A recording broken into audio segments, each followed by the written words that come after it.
to build on the theme of loving ourselves is looking after and paying attention to those things in our life that influence us to a bigger extent. We decluttered and we created our space because we're in that space for a long term, and so it has a lasting effect on us.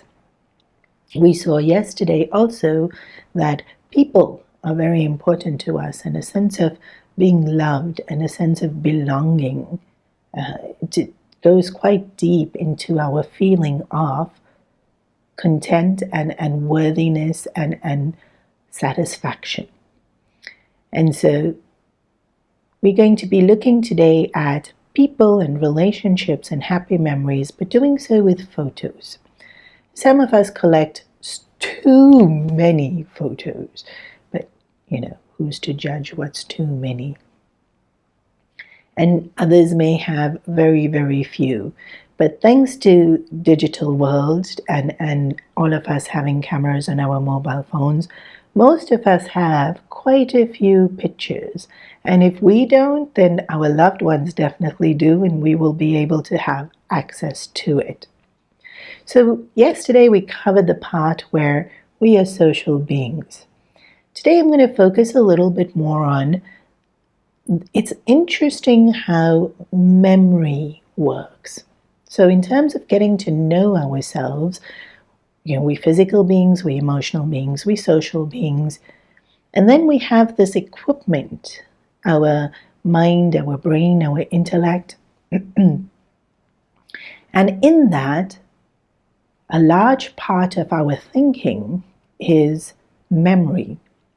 Even right now, when I am talking, I'm using memory, and you using memory to be able to understand the words I'm saying, because at some point in the past, we learned the language, we learned the meaning of the words, we've learned how to use them and understand them, even the tone of our voice and the expressions of our face. Our memory is fascinating to study. We know, one, that it's not always accurate, because when we talking with friends about an event and people remember it slightly different, even the order might change, and definitely the interpretation of how someone said something could be biased from how I perceived it. So we know that memory is not always accurate. And then what's also fascinating is what we do remember and what we don't remember.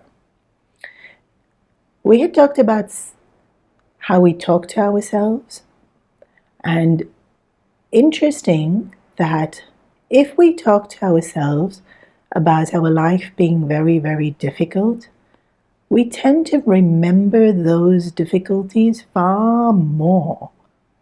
And if we think, oh, life's good, or, it's not so bad, then maybe we don't remember difficulties as often, and we remember some of the pleasant stuff that has happened in the past. And so even though they're all there, all the memories are there in the back of our mind, and we can pull it out if somebody refers to it, or if we ourselves are forced to think about it. We don't necessarily refer to that memory, and there's a bias on what kind of memories we refer to.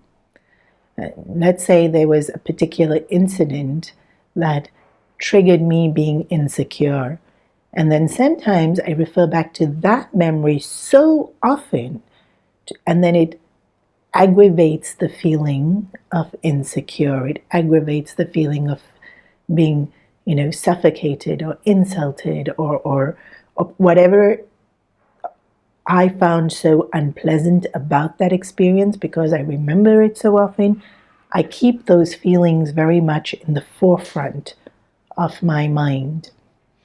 And then they might be extremely pleasant memories, but because they're not in the forefront of my mind, those are not the feelings that are coming up more frequently.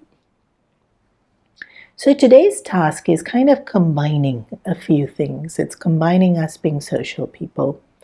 but it's also going through photographs and remembering, pleasantness that has happened in the past, and conversations possibly related to those events that were uplifting and made us feel touched and appreciated, and to remember in a less biased way. So we almost assessing, am I remembering good things more than bad things? Am I remembering bad things more than good things? And good and bad are, of course, very big umbrellas, and it can have a very large range, but still, am I focusing on those things that bring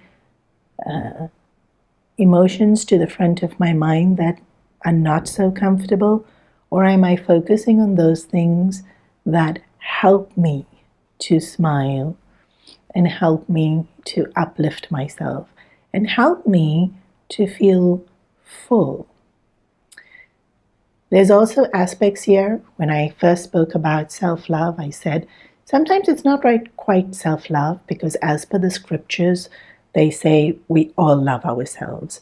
And then we're not feeling that because actually we don't like ourselves. And it's possible to love someone and not like them. And it's possible to love ourselves and not like ourselves. And a lot of this journey, because we're using the term self-love, which is a very Western concept, is actually self-like. And so when we're looking at these pictures, and when we're referring to these memories in our head, we can focus on how happy we were, but also how others like us, or how there's things about us in those moments when we are happy and we are giving and we are affectionate that we like about ourselves. It's not so much if it's, am I worthy or not? It's whether I like it or not. So if we think about it as food, all food is food. It's nourishing, it's nutritious. Also depends how we cook it and all of our health and all the rest of it. But it has a value. But we don't think of the value of the food as much as we think of, I like food, and therefore I'm eating it. Or even things that we surround ourselves with, small ornaments or jewelry or things. Often it may not be worth a lot financially, but I like it, and so I keep it. And so even here in terms of our journey, and sometimes we think it's about our worth, and we think it's about, something far more significant about like love, but actually it's just about liking. And then when we don't like certain things about ourselves, and we zoom in on them and we make them feel so much bigger than what they are, it can really skew our perception of ourselves, and it really changes the kind of emotions we are feeling. And so as we go through this journey down memory lane, looking at photographs, looking at things we like, that we did, that we are, looking at things that other people like about us, focusing more on this liking, and how easy it is for a dislike to become a like, and how easy it is to not even notice things that we like, and how sometimes it doesn't have to be like or dislike, and I just am.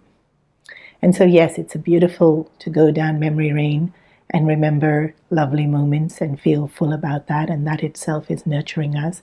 But there's a slightly more introspective bit about today's task, which is seeing things about ourselves that we can add to the list that we like. Not that we're refusing to see the things we dislike. We're going to get to those bits a bit later in the challenge. So, going through all your photographs and clearing up, because we always want to declutter and make our lives more arranged and feel better about the way they are. So delete the things we don't want to delete, the duplicates. or the ones that are unfocused, or the ones that we have 300 angles of the same thing and we're really not going to need 300 angles of the same thing. So delete, delete, delete, delete, delete, and continue to declutter. But also appreciate and remember and enjoy beautiful memories with that little insight of introspection. And then you can also put together a nice collage to remind ourselves that we are social beings belonging to a tribe and enjoying being with other people, nurtured. I'm sure you'll enjoy today's activity.